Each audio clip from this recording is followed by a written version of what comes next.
Hi friends, welcome to నా social classes. Friends, ఇప్పుడు మనం ప్రీవియస్ ఇయర్స్లో వచ్చినటువంటి క్వశ్చన్స్ అంటే 2021లో ఆర్ఆర్బి ఎగ్జామ్కి అపేర్ అయినటువంటి స్టూడెంట్స్కి ఈ ఇండియా ప్రియాంబెల్ ప్రియాంబెల్ ఆఫ్ ద కాన్స్టిట్యూషన్ ఇనే టాపిక్లో ఇండియన్ పాలిటీలో ప్రియాంబెల్ ఆఫ్ ద కాన్స్టిట్యూషన్ అనే టాపిక్లో రిపీటెడ్గా వచ్చినటువంటి ఇయర్ వైజ్ క్వశ్చన్స్ నేను ఇప్పుడు ఇక్కడ ఒక 7 క్వశ్చన్స్ తయారు చేసాం. ఒకసారి చూద్దాం. ఇక్కడ ఈ క్వశ్చన్స్ అనలైజ్ చేయడం వల్ల ఏంటంటే 4 ఆప్షన్స్కి సంబంధించినటువంటి ప్రయారిటీ కూడా ఇప్పుడు నేను ఎక్స్ప్లెయిన్ చేయడం అనేది జరుగుతుంది. Okay, first questions which countries constitution has been considered by India for the principles of చూడండి దేనికోసం for the principles of liberty, equality, fraternity. అర్థమవుతుందండి? Liberty, equality, fraternity, these principles taken by which country constitution. నేను already మీకు video చేశాను ఏ country నుంచి ఏ ప్రిన్సిపల్స్ను మనం తీసుకున్నాం అనేది. సో ఇక్కడ లిబర్టీ, ఈక్వాలిటీ అండ్ ఫ్రాటర్నిటీ ఈ 3 ప్రిన్సిపల్స్ను మనం ఫ్రాన్స్ కాన్స్టిట్యూషన్ నుంచి తీసుకోవడం జరిగిందండి. Answer is the France. Okay, అయితే ఇప్పుడు ఐర్లాండ్ నుంచి ఆప్షన్ 2లో ఐర్లాండ్ ఇచ్చారు. ఐర్లాండ్ నుంచి మనం డైరెక్టివ్ ప్రిన్సిపల్స్ ని తీసుకున్నాం. ఐర్లాండ్ నుంచి డైరెక్టివ్ ప్రిన్సిపల్స్ ని, అలాగే ఫ్రాన్స్ నుండి లిబర్టీ, ఈక్వాలిటీ, ఫ్రాటర్నిటీని తీసుకున్నాం. నెక్స్ట్ ఆప్షన్ 3 బ్రిటన్ నుంచి మనం పార్లమెంటరీ సిస్టాన్ని తీసుకున్నాం. గుర్తుంచుకోండి, బ్రిటన్ నుంచి పార్లమెంటరీ ఫార్మ్ ఆఫ్ గవర్నమెంట్ అంటే లోక్సభ, రాజ్యసభ వీటిని ఎలా చేయాలనేది. నెక్స్ట్ వన్ ఆస్ట్రేలియా ఇచ్చాడు. 4th ఆప్షన్ ఆస్ట్రేలియా నుంచి కాన్కరెంట్ లిస్ట్ ని తీసుకున్నాం. ఆస్ట్రేలియా నుంచి కాన్కరెంట్ లిస్ట్ ని తీసుకోవడం అనేది జరిగింది. ఓకే, సెకండ్ బిట్ చూద్దాం. Which of the following is not a source of the Indian constitution. ఇక్కడ చూడండి, నాట్ అనేది క్వశ్చన్ చదివేటప్పుడు జాగ్రత్తగా అర్థం చేసుకొని చదవాలి. Not a source of Indian constitution. ఇక్కడ ఏ దేశాల నుంచి తీసుకున్నాం అనేది చూసుకోవాలి. అమెరికా నుంచి ఫండమెంటల్ రైట్స్ ని తీసుకున్నాం. అలాగే ఐర్లాండ్ నుంచి డైరెక్టివ్ ప్రిన్సిపల్స్ అంటే ఆదేశ సూత్రాలను తీసుకున్నాం. ఫ్రాన్స్ నుంచి లిబర్టీ, ఈక్వాలిటీ, ఫ్రాటర్నిటీ. ఓకే అండి, స్వేచ్ఛ, సమానత్వం, సోదరభావం అనే వాటిని మన ఇండియన్ కాన్స్టిట్యూషన్ లోకి తీసుకోవడం జరిగింది. అయితే ఫ్రాన్స్ నుంచి తీసుకున్నాం. ఇక్కడ తీసుకోలేనటువంటిది ఏది సార్? డెన్మార్క్ నుంచి దేన్ని మనం తీసుకోలేదు. డెన్మార్క్ కాన్స్టిట్యూషన్ నుంచి మనం దేన్ని తీసుకోలేదు. సో ఇక్కడ not source of the Indian constitution అన్నారు కాబట్టి option A is option 1 is the right answer. Next third one చూద్దామండి.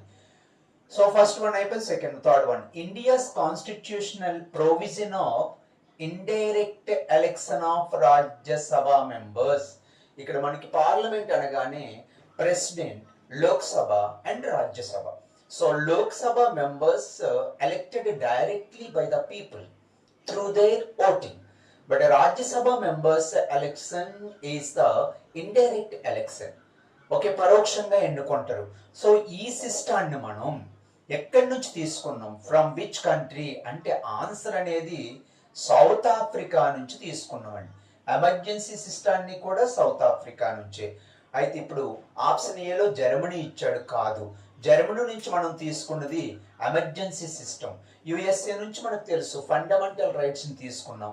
ఇంగ్లాండ్ నుంచి పార్లమెంట్ సిస్టాన్ని తీసుకున్నాం. ఇక్కడ జాగ్రత్తగా వినాలమ్మా మీరు, ఎందుకంటే ఒక బిట్టు ఇచ్చినటువంటి ఆప్షన్స్ ని రిపీటెడ్ గా ఆన్సర్స్ అనేవి ఇస్తాను.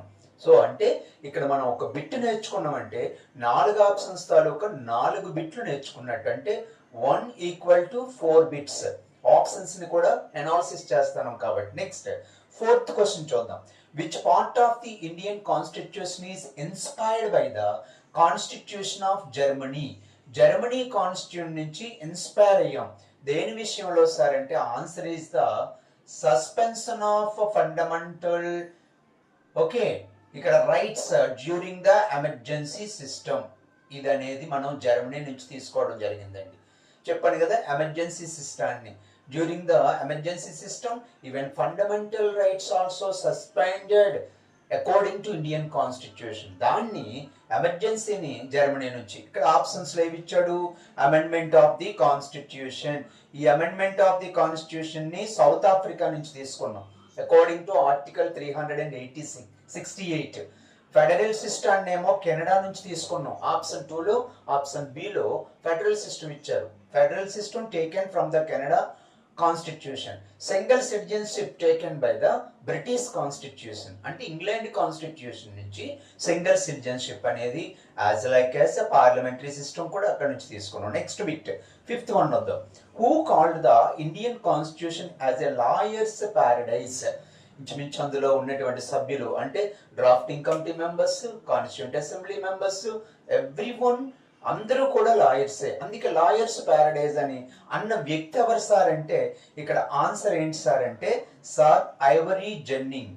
సార్ ఐవరీ జెన్నింగ్ ఏమన్నాడంటే Indian constitution as a lawyers paradise, lawyers paradise అని సంబోధించినటువంటి వ్యక్తి sir Ivor Jennings. Next sixth bit, Kesavananda Bharati case చాలా ఇంపార్టెంట్ అమ్మా. Kesavananda Bharati case in 1973 stemmed the question that the preamble can dash అని అడిగాడు బిట్టు. సో 2021 ఆర్ఆర్బి ఆస్పిరెంట్స్ కి ఇది వచ్చింది బిట్టు.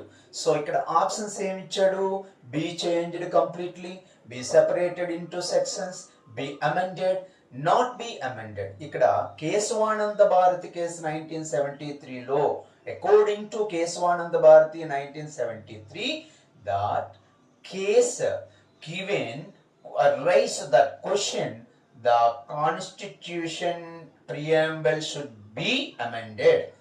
అమెండెడ్ చేయాలని చెప్పేసి క్వశ్చన్ అనేది రైట్ చేసింది కేశవానంద భారతి కేసు ప్రకారంగా be amended. Okay, option 3 is right answer. Next, when wear the words socialist. ఇక్కడ చూడండి, ఇక్కడ కొన్ని వర్డ్స్ తీసుకున్నాం sir. Socialist, secular, democratic, republic, government అని మన ఇండియన్ కాన్స్టిట్యూషన్ లో ఏ అమెండ్మెంట్ ఏ ఇయర్ లో తీసుకున్నాం, చాలా ఇంపార్టెంట్. ఈ త్రీని కూడా సోషలిస్ట్ అనే విధానాన్ని, సెక్యులర్ అంటే రిలీజియన్ కి సంబంధించి, అలాగే third one is the republic and democratic republic. ఇక్కడ ఆన్సర్ ఏంటి సార్ అంటే 1976 42nd అమెండ్మెంట్. 1976 42nd అమెండ్మెంట్ ప్రకారంగా ఇండియన్ కాన్స్టిట్యూషన్ లోకి, రాజ్యాంగంలోకి సెక్యులర్, సోషల్, డెమోక్రాటిక్, రిపబ్లిక్ అనే వర్డ్స్ ను మనం తీసుకోవడం అనేది జరిగింది. ఎప్పుడు తీసుకున్నామండి? 42nd amendment. అంటే అమెండ్మెంట్ అంటే సవరణ, 42వ రాజ్యాంగ సవరణ ప్రకారంగా 1976 లో తీసుకున్నాం. అయితే రిమైనింగ్ ఏంటి sir priority? In the 1935th amendment Sikkim called as a state. Sikkim ని మన రాష్ట్రంగా అంటే ఇండియన్ స్టేట్ గా రికగ్నైజ్ చేయడం అనేది జరిగింది. 35th amendment 1974. So 1985 42nd amendment అనేది రాంగ్. ఇక్కడ 42nd అమెండ్మెంట్ 76 లో తీసుకున్నాం సార్. నెక్స్ట్ 1978 44th అమెండ్మెంట్ చూడండి, 78 44th amendment. According to 1978 44th amendment we removed the right to property. ఆస్తి హక్కు అనే దాన్ని రాజ్యాంగంలో నుంచి రిమూవ్ చేయడం అనేది జరిగింది, తొలగించడం అనేది జరిగింది. ఓకే అండి, ఎప్పుడు 44th అమెండ్మెంట్ 1978.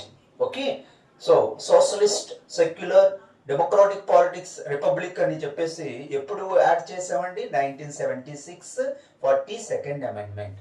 ఇక్కడ రైట్ టు ప్రాపర్టీని ఎప్పుడు రిమూవ్ చేసాం? 78 44th అమెండ్మెంట్.